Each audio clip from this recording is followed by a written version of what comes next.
नमस्कार, बाखबर में आपका स्वागत है। मैं हूं राघवेंद्र सिंह। बाखबर में आज हम बात करने जा रहे हैं कोरोना कमिंग बैक। दरअसल जहां से कोरोना की उत्पत्ति हुई थी, हम इसलिए मानते हैं क्योंकि चीन ही इसका एक तरह से इस वेरिएंट को फैलाने वाला मुल्क पहचाना गया था, जाना गया था। अभी भले ही ऑफिशियली इस पर बातचीत नहीं हुई, लेकिन चीन से ही कोरोना की पूरी दुनिया में आमद हुई थी। और अब वहीं से दोबारा खतरनाक खबर है कि कोरोना फिर से आ रहा है और नए वेरिएंट में आ रहा है। अगर चीन की खबरों की बात करें तो वहाँ बहुत सारे प्रतिबंध के बावजूद लोगों के मरने की तादाद बढ़ी है, बीमार लोग बढ़ रहे हैं और जीरो कोविड का जो उनका फॉर्मूला था वो पिट गया है और उसके चलते अब वहाँ छूट दे दी गई है। और नतीजा ये है कि चीन के बाद जापान, ब्राज़ील, वियतनाम और अमेरिका तक में कोरोना की दस्तक हो चुकी है। भारत में भी इसका जो नया वेरिएंट है VF.7, इसके 4 मरीज मिले हैं। आज हम इसलिए भी चर्चा कर रहे हैं कि कोरोना से भारत ने पहले भी लड़ाई जीती थी, आगे भी जीतेगा, इसलिए डरने की ज़रूरत नहीं है, सतर्क रहने की ज़रूरत है। चर्चा को हम हमारे 3 विशेष मेहमानों के साथ शुरू करेंगे। इसमें डॉक्टर भुवनेश गर्ग हमारे साथ स्काइप पर रहेंगे और स्टूडियो में रहेंगे हमारे साथ हमारे वरिष्ठ पत्रकार साथी योगीराज योगेश जी और सामाजिक सरोकार से जुड़े कमल राठी जी हमारे साथ रहेंगे। आपको बता दें कि इस पूरे मुद्दे पर राजनीतिक बवाल भी हो रहा है। तो कोरोना अपनी जगह है, सियासत अपनी जगह है, लेकिन सियासत के रंग भी क्या है उस पर भी बात करेंगे। 2 लाइन में अगर मैं आपसे बात करूं तो भारत के स्वास्थ्य मंत्री ने मनसुख मांडवी ने एक पत्र जारी किया और कहा है कि जो भारत जोड़ो यात्रा राहुल गांधी की चल रही है उसमें कोरोना के जो एक तरह से नियम कानून है वो लागू किए जाए।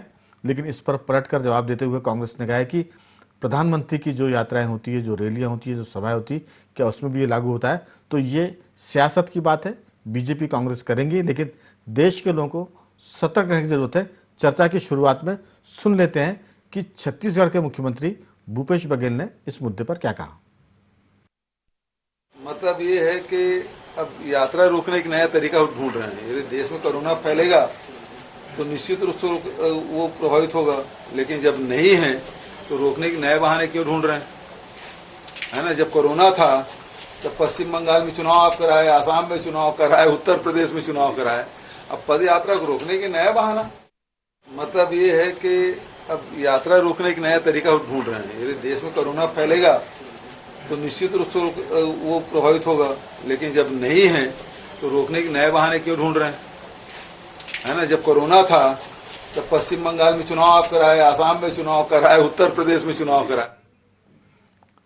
तो इस पर सियासत भी होगी हमने कहा, लेकिन चर्चा की शुरुआत में बता दूं कि हिमाचल के मुख्यमंत्री राहुल गांधी की भारत जोड़ो यात्रा में थे और वो कोरोना पॉजिटिव पाए गए, ऐसी खबर है। चलिए इस पर चर्चा के लिए हमारे साथ जुड़ गए हमारे तीनों मेहमान। डॉक्टर भुवनेश गर्ग स्काइप पर रहेंगे।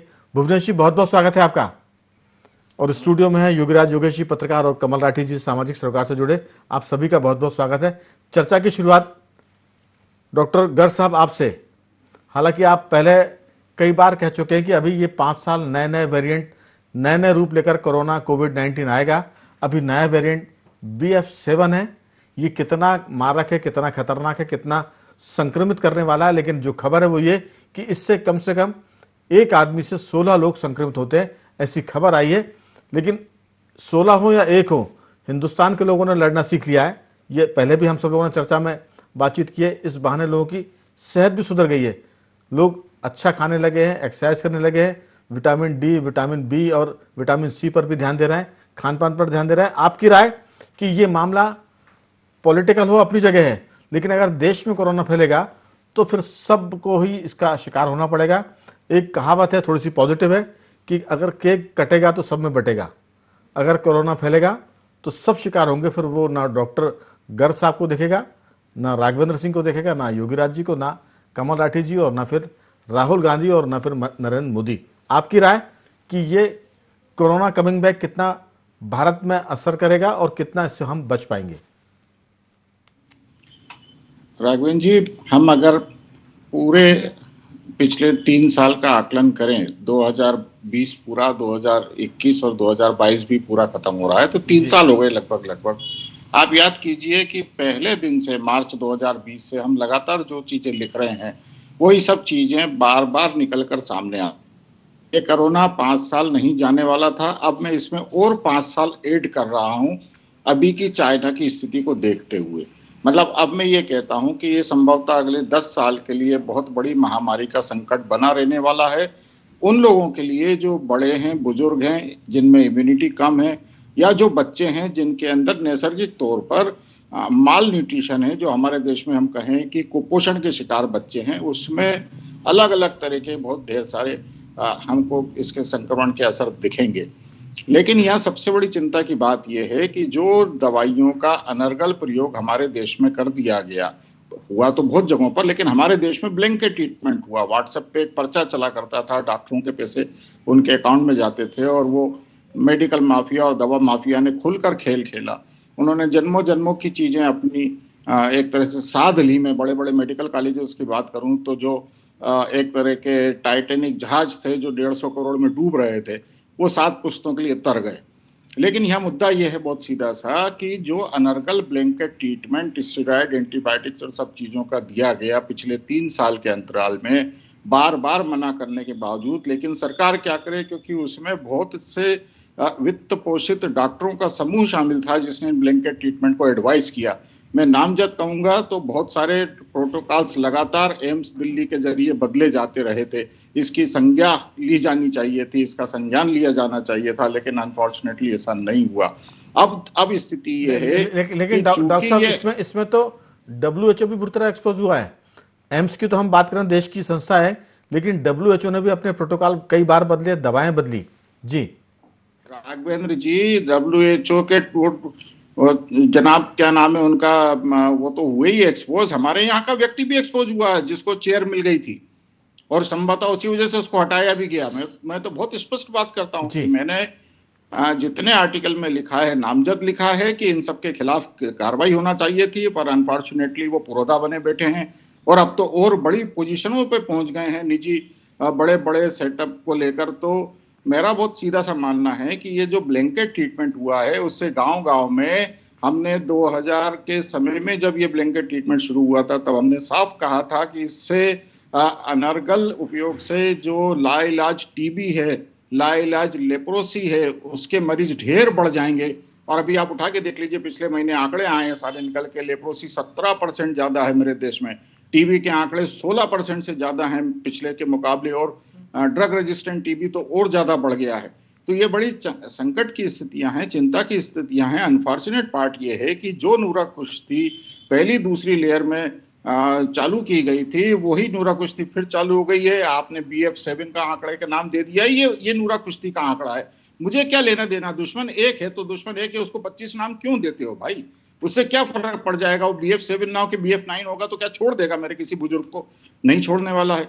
लेकिन यहाँ दुर्भाग्य ये है कि अगर मैं शुद्ध हिंदी में कहूं तो आज हमारे स्वास्थ्य मंत्री जी ने सेल्फ गोल कर लिया राहुल गांधी की सभा को लेकर, राहुल गांधी की रैली को लेकर। ये एक तरफा लेटर नहीं जाना चाहिए था। मैं समझता हूं उन्होंने संभवतः सभी को लेकर लिखा होगा, इसको लेकर कर लिया गया है। बट किसी भी तरह की रैली, किसी भी तरह की भीड़, और सिविल सोसाइटी तो देखिए कहाँ जा रही है। सारे होटल बुक हैं नए साल के लिए, कितना बड़ा संकट सामने है। सारी हवा फ्लाइट चल रही हैं, कोई फ्लाइट नहीं रोकी गई है। चाइना ने खुद फ्लाइट रोकी थी, उसने आज वो फ्लाइटें चालू कर दी इंटरनेशनल, ताकि उसके यहाँ से लोग निकल के जाए, दुनिया में फैलें।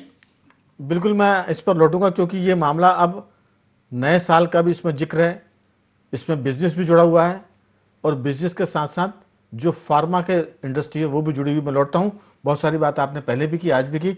हमारे साथ योगीराज जी, मामला सिर्फ बीमारी का नहीं है, वेरिएंट का भी नहीं है, लेकिन भारत की हम बात करें तो भारत ने इन चीज़ों से जो निपटने का तरीका तय किया था। हम पिछले अगर कोविड-19 की बात करें 2 साल में भारत ने दुनिया के उन मुल्कों को बताया कि हम, आपको लगता है कि पीछे, लेकिन इस बीमारी से लड़ने में चाहे वैक्सीन बनाने की बात हो, वैक्सीन लगाने की बात हो, और जिस चतुराई से कई बार लॉकडाउन लगाए और खोले गए, उससे भी बहुत फर्क पड़ा है। तो ये सारा मामला अब तक 4.5 करोड़ के आसपास इससे लोग संक्रमित हुए हैं। ये एक सरकारी और WHO का आंकड़ा। लेकिन US की बात करें तो वहाँ 5% लोग अभी इस नए वेरिएंट के शिकार हुए हैं, बीमार हुए हैं, और इस आंकड़े के बढ़ने की भी बात है। लेकिन भारत की जो स्थिति है, हमें लगता है कि वेरिएंट कोई सा भी आए, चूंकि भारत में वैक्सीनेशन अच्छा हुआ है, लोग वैक्सीनेट हैं, खासतौर से बुजुर्ग की हम बात करें जो 60 के ऊपर के हैं, या जो हार्ट पेशेंट हैं, जो जिनको डायबिटीज़ है, या जो बाकी दूसरी बीमारियां हैं, तो उस मामले में भारत का जो प्रदर्शन रहा वो बहुत बेहतर रहा। इसलिए भारतीयों को इससे सतर्क रहना है, डरना नहीं है। लोग जाते हैं होटल में जाएं, टूरिज्म के लिए जाते हैं वहां भी जाएं, लेकिन थोड़ा सा एहतियात बरतें। आने वाले दिनों में ये चीज़ें जरूर लोग कहेंगे, लेकिन मेरे ख्याल से कोई पाबंदी की बात भारत में होगी ऐसी उम्मीद हम नहीं करते हैं। आपकी राय? नहीं, देखिए, स्वास्थ्य मंत्री मनसुख मांडविया ने जो गाइडलाइन जारी की है उसमें ये कहीं जिक्र नहीं है कि राहुल गांधी अपनी यात्रा को स्थगित करें।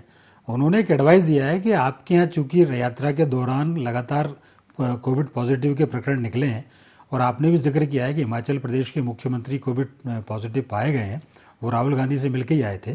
तो जब ऐसी स्थिति है तो उन्होंने कहा कि आप एहतियात बरतें और कोरोना प्रोटोकॉल का पालन करें। और ये गाइडलाइन केवल राहुल गांधी की यात्रा के लिए नहीं है, ये पूरे देश के लिए, स्कूल कॉलेज सबके लिए जारी की उन्होंने। तो इसको पॉलिटिकल उससे नहीं देखा जाना चाहिए। और दूसरा ये है कि लेकिन एक बात है युवराज जी, अगर सरकार ये गाइडलाइन जारी नहीं करती तो लोग कहते कि सरकार ने कोई दिशा निर्देश जारी नहीं किए थे, करना चाहिए था। लोग मानते तो भी ठीक था, नहीं मानते तो भी ठीक है।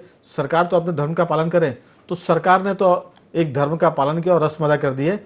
अब लोग माने तो ठीक है, जैसे चीन में भी सरकार ने कहा कि जिसको माना है माने, नहीं मानना है तो सड़कों पर निकल जाए। जी, बिल्कुल सही बात है। हमारा देश तो ऐसा है कि जब वैक्सीन नहीं बनी तो उन्होंने कहा वैक्सीन नहीं बन रही, वैक्सीन जब बन गई तो उन्होंने कहा साहब मोदी वैक्सीन है, इसको मत लगाओ। जी। तो यहाँ तो तरह तरह के विदूषक लोग अपना कैरेक्टर प्ले कर रहे हैं इस देश में। वो इस चीज़ की गंभीरता को ही नहीं समझते कि इस महामारी से पूरे विश्व में यदि सबसे अच्छा काम हुआ तो वो भारत में काम हुआ है। इवन अमेरिका जैसे सुपर पावर ने भारत की इस चीज़ को अपनाया और कई सारी मेडिसिन वहाँ तक गई। तो दुनिया जिस चीज़ से त्राहिमाम कर रही थी, उस चीज़ से, एक बहुत बड़े संकट से भारत की सरकार ने लोगों को निकाला। अब अभी बीच में कुछ बातें ऐसी भी हुई थी कि लगातार यंग लोगों में जो कार्डियक अरेस्ट हो रहे थे, तो उसका भी ये कारण बताया गया था कि सावर है वो तो वैक्सीन लग गई, इससे मर रहे हैं लोग। नहीं, वैक्सीन लगी हो सकता है उससे मर भी रहे हो, लेकिन उसके है ना कि आप खून को पतला रखने की उपाय करिए, खान पान में ऐसा करिए कि ताकि खून गाढ़ा ना हो, डॉक्टर के संपर्क में रहिए, क्योंकि कोरोना से बचाने का साधन तो हो गया, लेकिन अगर उसके साइड इफेक्ट है तो उसके लिए भी आपको जागना पड़ेगा। नहीं, बिल्कुल सही बात है। कोई भी वैक्सीन इसलिए थोड़ी लगाई जाती है कि साहब सारे के सारे लोग कार्डियक अरेस्ट से मर जाएं।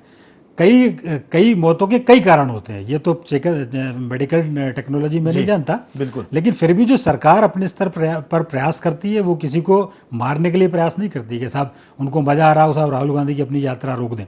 कांग्रेस के अपने तर्क हो सकते हैं, सरकार की जो जिम्मेदारी है उस जिम्मेदारी का वो बखूबी बयान कर रहे हैं। पूरी दुनिया को भारत ने दिशा दिखाई है कोरोना के मामले में, और मुझे ऐसा लगता है कि अभी भी ठीक है, ऐसा पैनिक होने की जरूरत नहीं है। ये खुद स्वास्थ्य मंत्री भी कह रहे हैं, तमाम एक्सपर्ट्स भी कह रहे हैं कि ठीक है ना, यह वेरिएंट आ रहा है, लेकिन जैसे हमने पिछले वेरिएंट्स को मात दी वैसे इसको भी मात दे दी जाएंगे। केवल सतर्कता की तो बात कर रहे हैं। बिल्कुल।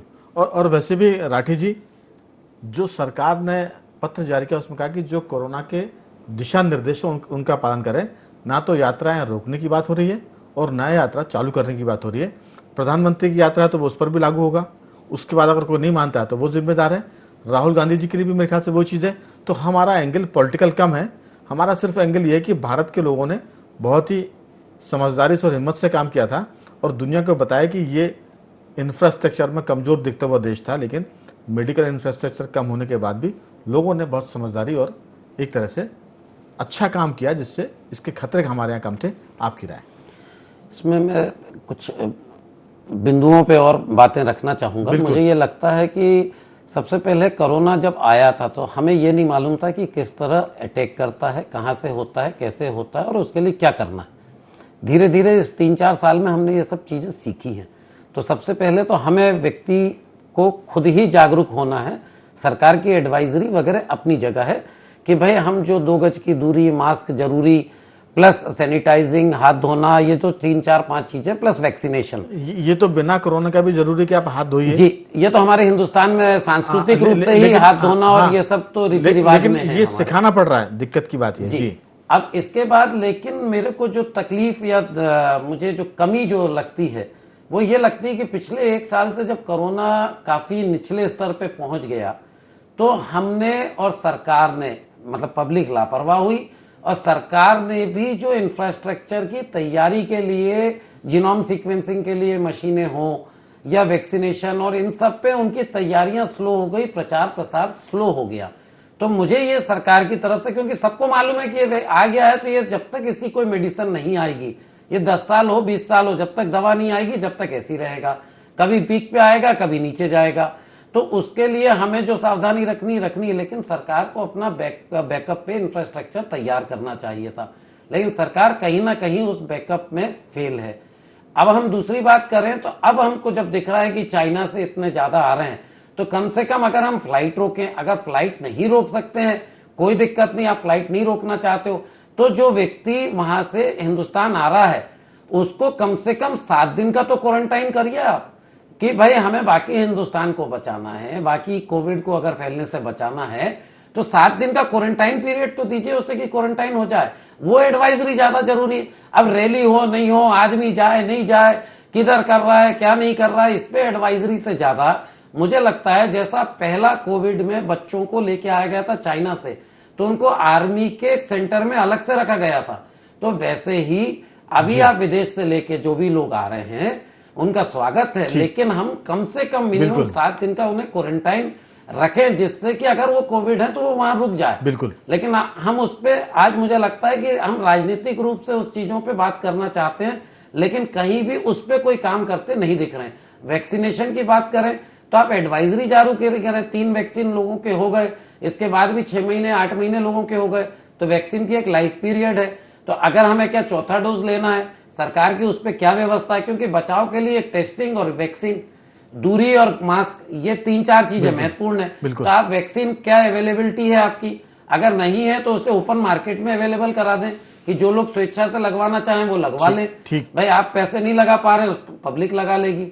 तो मुझे ये लगता है कि सरकार अपनी जिम्मेदारी निभाए, सरकार इन चीजों में ना पड़े कि भाई कौन सी रैली निकल रही कौन सी नहीं निकल रही। ना सरकार का तो काम, सरकार ने तो वही तो किया है, रैली उसने कहा कि रैली निकल रही तो आप इसका ये रस्म अदायगी, ये एडवाइजरी है, मानना एडवाइजर नाम ही है एडवाइजरी, सर माने तो ठीक है, अभी ये कोई मैंडेटरी नहीं है। सर मैंडेटरी नहीं है, एडवाइजरी का मतलब है कि सलाह दी है आपको। जी एडवाइजरी में मैं चाहता हूं कि ये चीजें लेके आए कि चलिए वो भी सरकार वैक्सीनेशन की अवेलेबिलिटी करवाएं, टेस्टिंग की अवेलेबिलिटी चलिए करवाएं। मैं आता हूं आपके पास। जी डॉक्टर साहब, सवाल यही कि अगर विदेशों से लोग आ रहे हैं तो ऐसे लोगों की, जैसा एयरपोर्ट पर रेलवे स्टेशन पर जांच होती थी, क्या विदेशी यात्रियों की, खासतौर से जो फ्लाइट चाइना से आ रही है, जापान से आ रही है, ब्राजील से, अमेरिका से, उनकी जांच पड़ताल होनी चाहिए एयरपोर्ट पर, और अगर कोई निकलता संदिग्ध तो उसको क्वारंटीन करें, या नहीं भी निकले तो उनको 3 दिन 7 दिन का कुछ ऐसी व्यवस्था होनी चाहिए।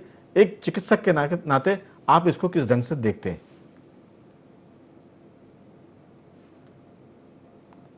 आवाज सुन पा रहे हैं मेरी? 15 दिनों जी आपको आवाज आ रही है मेरी? हाँ आ रही है जी।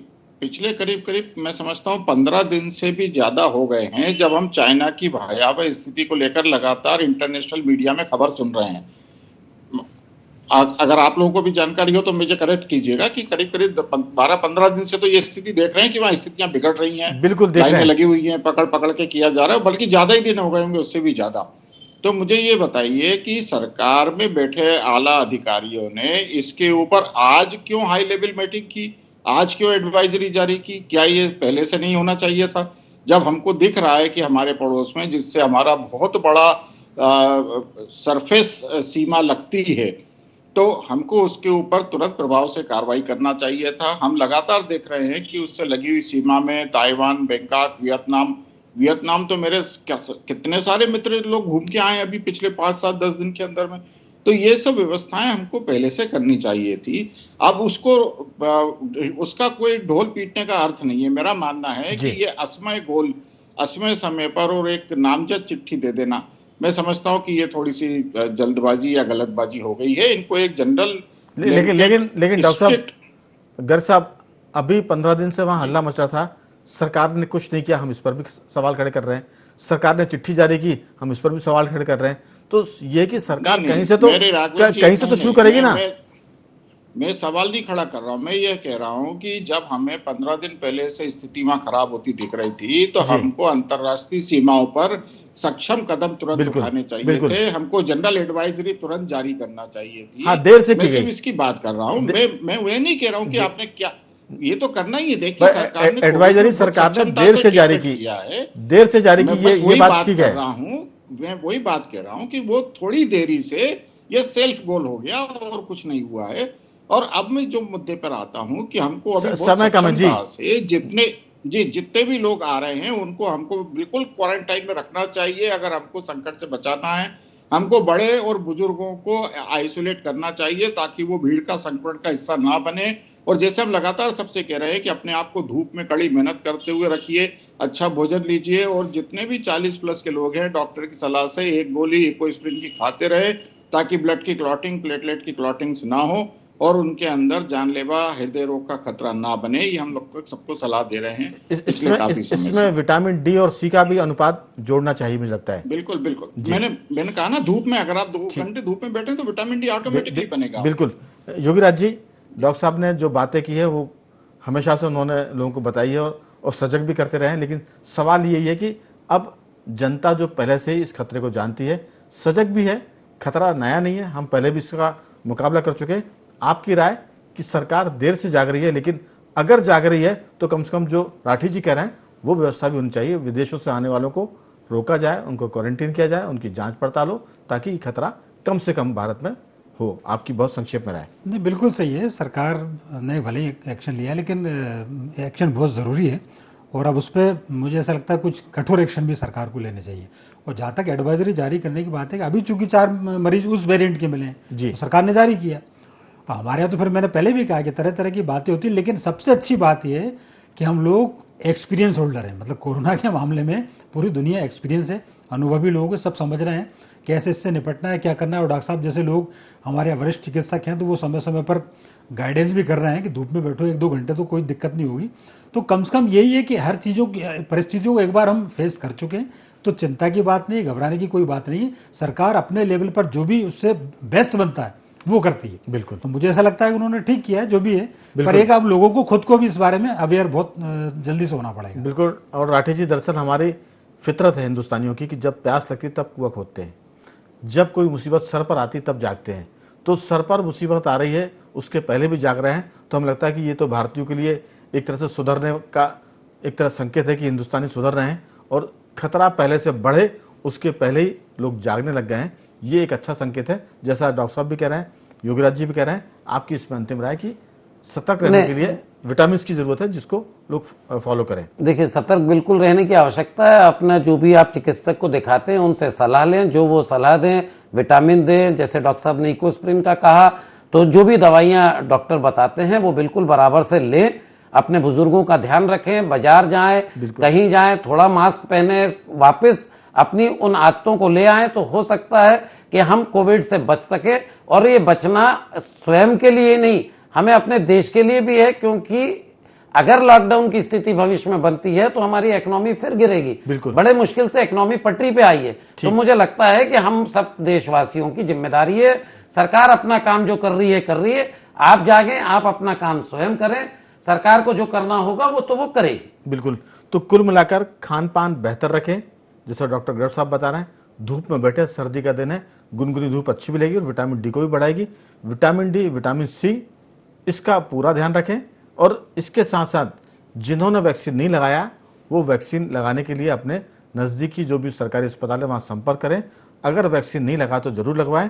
और ख़ासतौर से जो 60 साल के ऊपर के लोग हैं या जो बच्चे कमज़ोर है, जो महिलाएं कुपोषित है, एनीमिक है, उनको ध्यान रखने की ज़रूरत है। तो मुझे लगता है कि सरकार भी सजग हो रही है, जनता 1-2 हाथ से पहले से देख चुकी है। तो हम लोग इस मामले में कह सकते हैं कि पहले से अब अनुभवी हो गया है डॉक्टर साहब। और मुझे लगता है कि आपकी जो सलाह है, जो लोगों का तजुर्बा है, वो देशवासियों को कोरोना से फिर बचाएगा और हम फिर इस पूरे मामले में खतरे में पड़ने के पहले ही उबर जाएंगे। बखबर में इतना ही। डॉक्टर साहब आपका बहुत साधुवाद, योगीराज जी आपका बहुत बहुत धन्यवाद और राठी जी आपका भी बहुत बहुत साधुवाद कि आपने चर्चा में हिस्सा लिया। देश भर में करीबन 4.5 करोड़ कोरोना के मरीज हैं। उम्मीद करते हैं कि ये संख्या की रफ्तार कम होगी और लोग अपने आप को बचाएंगे। बखबर में आज सिर्फ इतना ही। कल किसी और मुद्दे पर बात करेंगे, तब तक बंदे रहिए हमारे साथ और देखते रहिए IND24।